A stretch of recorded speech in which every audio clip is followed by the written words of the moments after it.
Brilliant. Cool. Okay. Well, thank you for sitting down with us and welcome back to Parliament. Thanks. How has it been and how did it feel coming back to Parliament? It felt proper, it felt, it's my job. It's where I do my job. So it felt, obviously things have changed slightly, but it's just, in one way, it's just me doing my job. So in one way, it's quite ordinary. Could you just clear up? It's a simple question. Why were you expelled from Te Pāti Māori? Yes, fair question. To be completely honest, I couldn't say for sure. I couldn't honestly say for sure. There's clearly some issues in play. And we have attempted over the while to sit down and discuss those things. We more recently put a letter in, you might know about that, to the National Council, right? And we 3 members of our team signed that letter. So we're as keen as anyone to sit down and understand the answer to that question. But we have our own answers and responses to what's been going on and hence the letter. And hence saying to the National Council, we need to sit down. Our tikanga requires that we sit down and discuss that in our own very tikanga way. There's a constitution, and that's important. And within that, fundamentally in that, is tikanga. And we need to do that. We need to do that right away, actually. When you say 3 of our team, are you talking about yourself, Tākuta Ferris and Oreni Kaipara? Is she part of your team? The 3 of us signed the letter with purpose and with the desire that the National Council ready themselves, organise and confirm when we could come together and have that open, respectful and honest dialogue. As of today, I've received no response, as I'm aware none of us have, to that request. Does that show that Te Pāti Māori as an organisation and as a caucus wasn't all on board with how this has been handled? Do you think you still have support from some of the caucus? Well, 3 of 6 is half. So I would say at least half. And that's evidenced in a letter. And what I really know is that in Te Tai Tokerau, across Te Tai Tokerau, across Ngā Puhi land, across Muri Whenua, mai te renenga wairua tai ki Te Atatū, there is huge support for the meeting. And to that end, I've also called a meeting through our Ngā Puhi leadership, which is the only meeting that I've called to gather.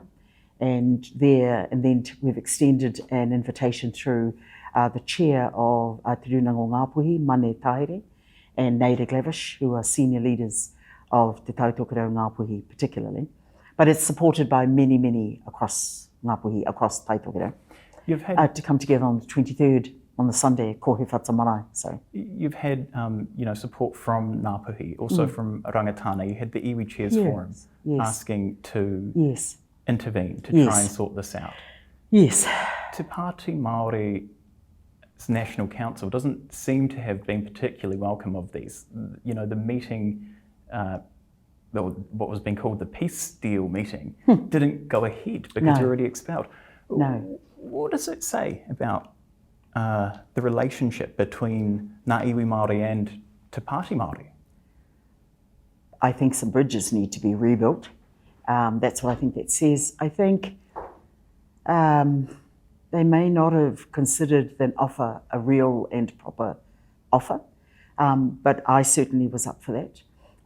Speaking with Baden, as was Tākuta and possibly others, but I certainly was. And suddenly then I see on the press release or the expose that, because it was meant to be the following day, right? Mm-hmm. So, and then I learnt that I was expelled from the party. So, yeah, it's a sad thing. It's a difficult thing. Because, I mean, the things have been occurring, you know, you kind of ready yourself for what might come and what might come next. And you kind of ready yourself, you steady your family, you steady your communities, you steady your hapu, your malai, and you go, okay. And they're like, what's going to happen next, Meno? How are you? You steady yourself because you're the MP of Tokerau. You have to. Why do you want to meet? Why do you want to rejoin Te Pāti Māori? This is... you know, on their official press releases, they said you wanted to launch a coup. They said that you are greedy, that you are in here for the wrong reasons, that you have been destabilising the party. Yes. Is any of that true? And why would you want to rejoin? Utter lies. And in fact, isn't it funny? Like I've not left, so I'm not rejoining anything.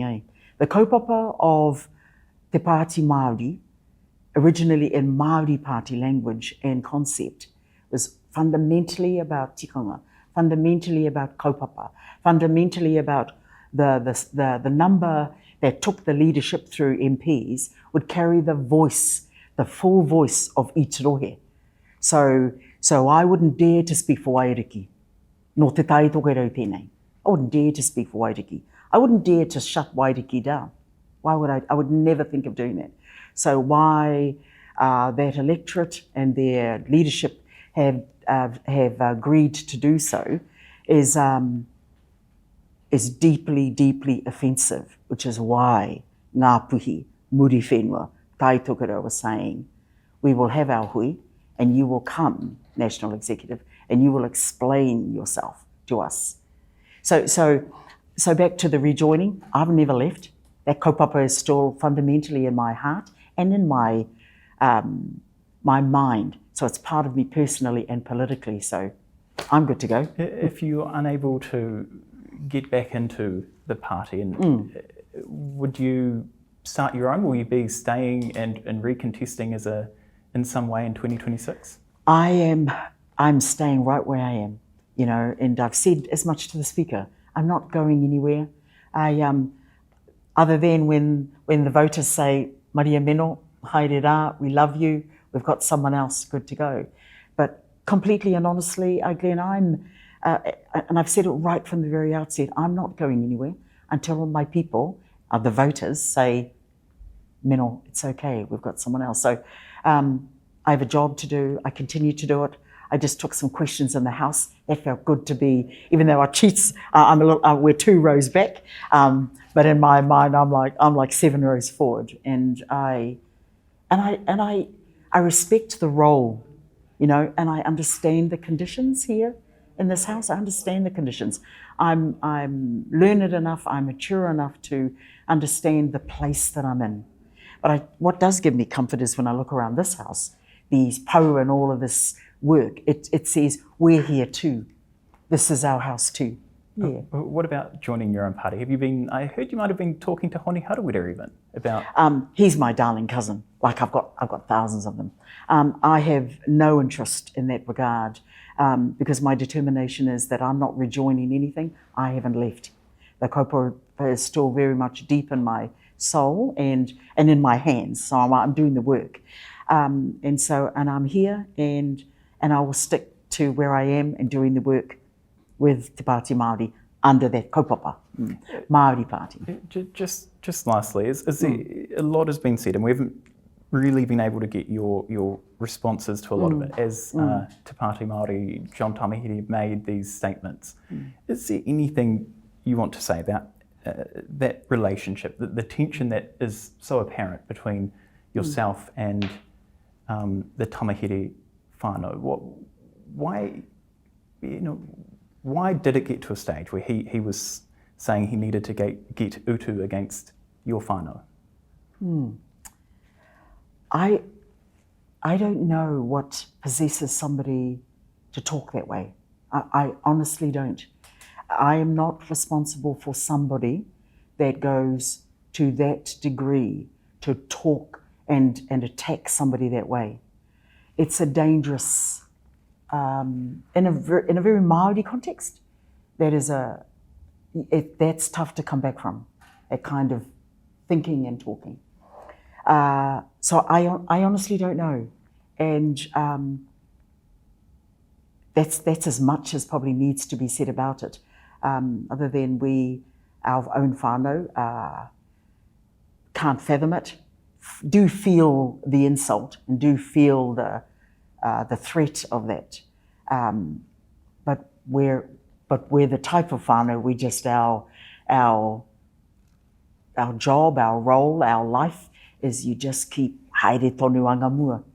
And so that's what I intend to do. I'm not, that's what we're going to do. That's what we are doing. Do you know if you'll be meeting with him when the Ngāpuhi kind of organised hui takes place?